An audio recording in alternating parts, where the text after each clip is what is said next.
Alright, so I've been asked to do some propagation for a project that's happening in Medway, so I thought I'd show you how to do some rosemary softwood cuttings.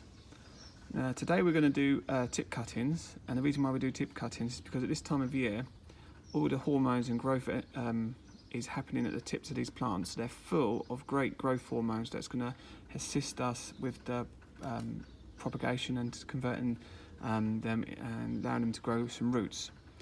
So obviously, because it's called tip cuttings, you can understand that what we're going to do is cut out several of these tips of this rosemary and stick them in some sort of compost.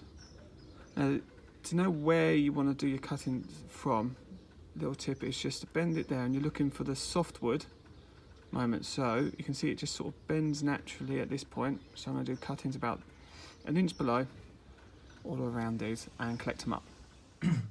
So we've collected all our cuttings, here they are, and the next stage now is to trim them off correctly and place them in the compost. So what you're looking for in terms of a position of where you want to prune is, you've got to remember, so there's the bud point of the plant, and that's where new roots will grow. So we've got a cutting there, and so what we do is we're going to trim it just below that point. And then we're going to pull off these unnecessary leaves, and that's good because it will cause damage, and damage will encourage roots to form. So then we've got our cutting, and then we can just put that straight into the compost. Do another one so you can see. There's in focus. That's the bud point. So we're going to trim it up just to below that. Pull the leaves off. Stick it in the compost. And you're going to space them out a little bit, just so it gives them some room and they don't get crowded out. Do one more. So there you go, there's the cutting. Cut it just below the bud point, trim off the leaves.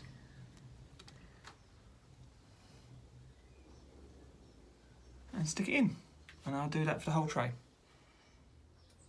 So there we go, tray's filled up.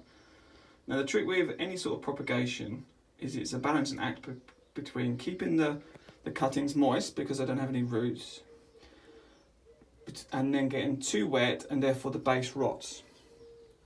So we are going to put, so the soil has been, the compost has been watered and is damp, and we're going to put a little cover on that to trap the moisture in. But you don't want to get it too hot. So we're going to put it under, away from the sun. And then so all you do is you top up with a little bit of water, ideally with a mister, if you've got one, a little squirter, just to moisten the air and dampen the soil, but not flood it. It's a balancing act, but it is incredibly easy and one of the easiest things, propagation methods you can do at home. So I really urge everyone to go out and have a go, because it doesn't cost you anything really.